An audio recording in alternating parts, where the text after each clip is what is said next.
Okay, this is Mrs. Wakaskis in the library, and we're going to talk about the difference between reference books and nonfiction books. And you actually will need this for doing research papers your junior year, understanding the difference. But right now, you need to know the difference because you're going to be citing them, and they do get cited slightly differently. Okay, so we're going to talk about first a nonfiction book. Okay. So here's I hope I'm going to use Hades. I'm not sure I'm going to pronounce that name right. I think it's Aeneas, but I'm not sure. So Hades, I know that's how that's spelled. Okay.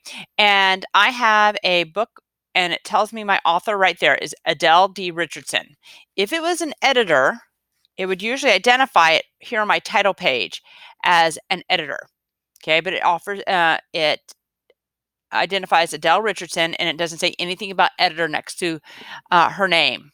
Okay, so a book is usually by one author. It's usually about one topic. In this case, it's Hades, and it's usually in depth. Now, this is considered a juvenile fiction book, like middle school book, and that's why it doesn't look as in depth as maybe a high school book, but it is considered in depth probably for a middle school age. Okay, this is one of a series called World Mythology, and we'll talk in a minute about how you cite that. I don't know if that's always, I mean, it's always appropriate to cite it as a series if it is.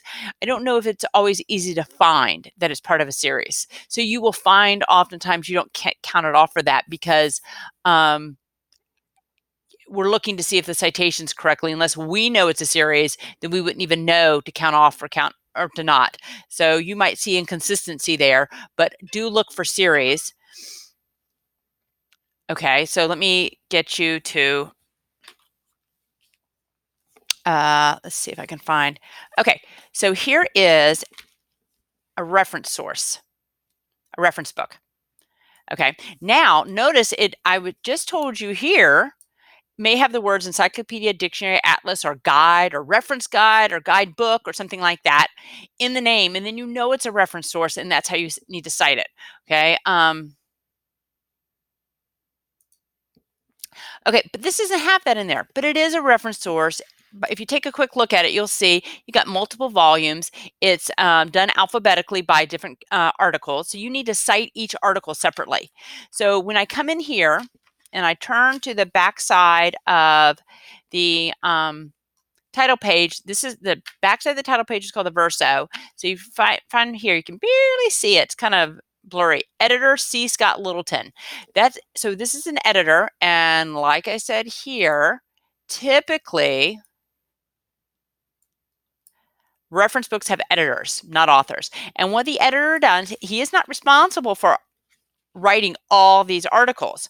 Okay, he is responsible for putting articles together, editing them for content, and then editing them for relevancy for this topic. Okay, so when you have a reference book, you need to cite each article in the reference book. And I'll show you how to do that in Noodle Tools. Okay, but that's how you would do that. Okay, so notice there's no perfect thing. I just told you reference book has editors and it may have these words. This one doesn't. Okay, so I'm about to show you one that we know is a reference source, but it has an author. See, I told you, nothing's easy. This is called Dictionary of Classical Mythology. Okay. So his name's Pierre Grimmel. Okay.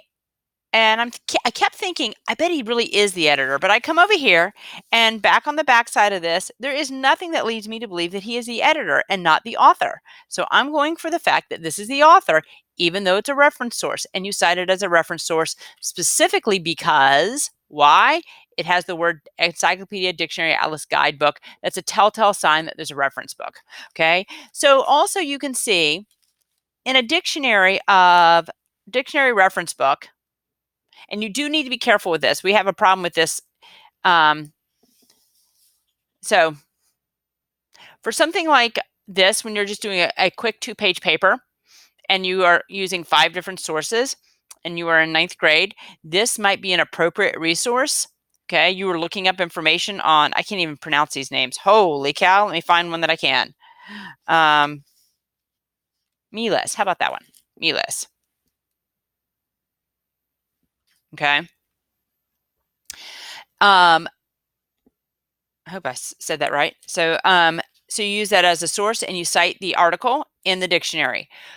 When you get to your junior year and you're doing a research paper and you have 5 sources to write a 7-page paper, this does not count. You can use it. It is not one of your 5 required sources. It has to be one of your extra sources.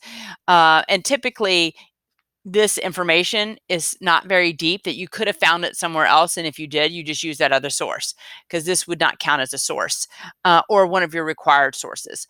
Alrighty, so that is how you tell the difference between a reference book and a nonfiction book. If you're not sure, come see. A librarian will be happy to help you. Now let's talk about how you cite them. So you create a new citation. Let me see if I can find one right here for you. Here's a reference book.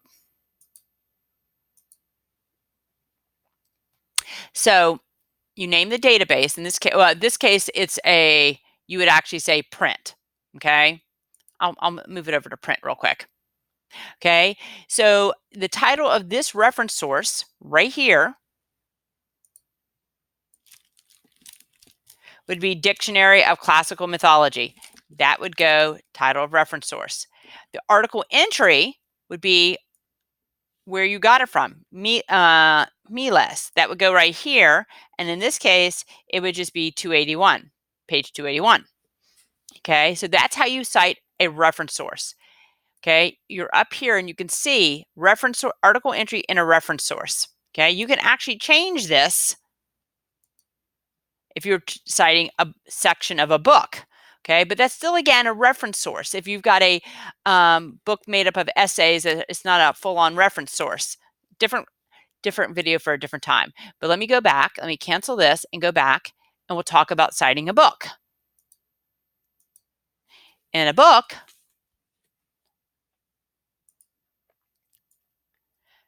you're just citing the book title, the book's author. If you have an editor instead, you change this stuff, and that's true on that reference. You need to make sure you cite the editor as an editor. Okay, so you can drop this down if you're citing a section in a book. Like I said, most of what we're talking about right now for this topic are reference books versus books, where you cite the whole book. And so we won't worry about that right now. And you're just going to be citing the book and the author and the publisher. Let me just tell you this real quick, just because this isn't, leave this section blank with few exceptions. Click through if you want to see them, but they're typically, if it hasn't been printed since, if it was printed before 1900, if it's printed outside of the country in a non-international city, so you typically leave this blank in MLA. So you just kind of go with that. Alrighty, let me know if you have any questions. I'm happy to help.